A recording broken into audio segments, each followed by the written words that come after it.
আসসালামু আলাইকুম। আরে এই ছেলে কি? আরে বাবা, আমি তো তোমাকে ওর কথাই বলছিলাম। আরে ও তো একটা ভিক্ষুক। আমি ওকেই ভালোবাসি বাবা। তোর কি মাথা মতো ঠিক আছে? তুই কি সব কথা বলছিস? তুই একটা ভিক্ষুক ছেলেকে পছন্দ করলি কিভাবে? আরে বাবা, ও তো যেন তেন ভিক্ষুক না, ও হলো খানদানি ভিক্ষুক। মানে শোনো না, তুমি একটু বাবাকে মানেটা বুঝিয়ে বলো না। আব্বা, আমরা খানদানি ভিক্ষুক। আমার দাদাই প্রথমে শুরু করছিল ভিক্ষা করা, তারপর আমার বাপে ধরছে, এখন আমি ধরছি। নেন, আইফোনটা রাখেন, আপনার জন্য নিয়ে আসছি। আইফোন? তুমি আইফোন কোথায় পেলে? এখন কি মানুষ আইফোন ভিক্ষা দেয় নাকি? আব্বা কি যে কোন আপনি, আইফোন আবার কেউ ভিক্ষা দেয়? গুলিস্তানের মোড়ে বইসা মাথার ঘাম পায়ে ফালায়া ভিক্ষা কইরা পরিশ্রম কইরা আপনার জন্য এই আইফোনটা কিনে নিয়ে আসছি। রাখেন, আপনি হইলেন আমার শ্বশুর, আমার একটা প্রেস্টিজ আছে না? আপনি নর্মাল ফোন টোন ফালায় দেন, এগুলো চালাবেন না এখন থেকে। রাখেন, এটা রাখেন। না না, আমার আইফোন লাগবো না, তোমার আইফোন তুমি রাখো। মা চল তো, একটা ভিক্ষুক ছেলের সাথে আমি তো বিয়ে দেবো না। না না বাবা, আমি ওকে অনেক ভালোবাসি, আমি ওকে ছাড়া কাউকে বিয়ে করবো না।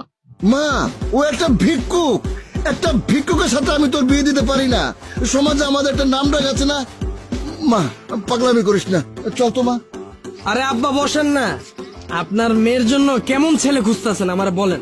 ছেলেকে প্রতিষ্ঠিত হতে হবে, এই ঢাকা শহরে অন্তত একটা ফ্ল্যাট থাকতে হবে, মাসে অন্তত লাখ টাকা কামাই থাকতে হবে। আমার ঢাকায় বাড়ি আছে 2টা, উত্তরায় ফ্ল্যাট আছে 3টা। আজকে বনানীতে একটা বুকিং দিয়ে আসছি, যেটা আপনারা উঠবেন। ভিক্ষা করি দেখে কি মনে করছেন মাসে 3 লাখ টাকা কামাই? আরে আমার সবে বরাতের রাত্রেই তো টার্গেট থাকে 5 লাখ টাকা। রোজার মাসের শুরু থেকে ঈদ পর্যন্ত 10 লাখ টাকা টার্গেট থাকে, মাঝে মধ্যে 15 লাখ টাকাও কামাই। আমার মনে হয় আমার এই ইনকামটা আপনার মেয়েরে খুশি রাখার জন্য যথেষ্ট। তাও যদি আপনার কম পড়ে মনে হয়, তাহলে আমি শুক্রবার মসজিদের সামনে বসি না, আপনার জন্য ওইটাও করব। এখন থেকে শুক্রবার মসজিদের সামনেও বসবো।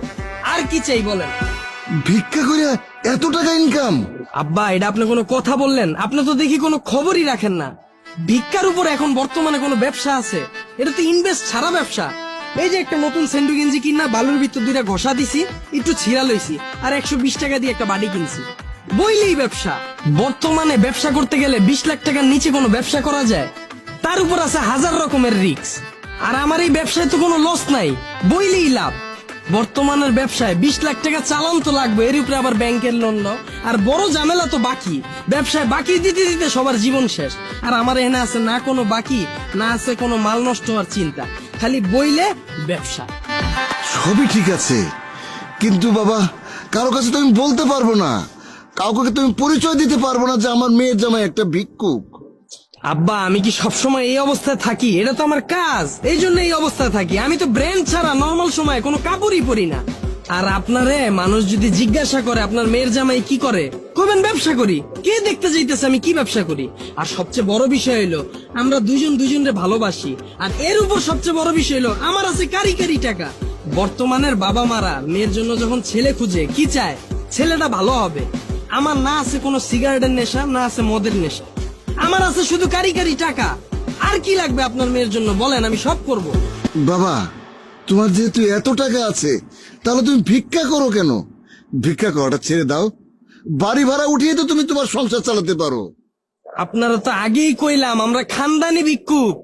ভিক্ষা করাটা তো আমাকে পেশা না, এটা তো নেশা। ভিক্ষা না করলে আমার শরীর চুলকায়, রাত্রেবেলা ঘুম আসে না, অসুস্থ হয়ে পড়ি। এই বুঝাও না একটু। বাবা, আমি ওকে অনেক ভালোবাসি, ওকে ছাড়া আমি কাউকে বিয়েই করবো না, ওকে ছাড়া আমি বাঁচতে পারবো না। বাবা প্লিজ তুমি রাজি হয়ে যাও না, প্লিজ বাবা আমার দিকে তাকায় রাজি হও।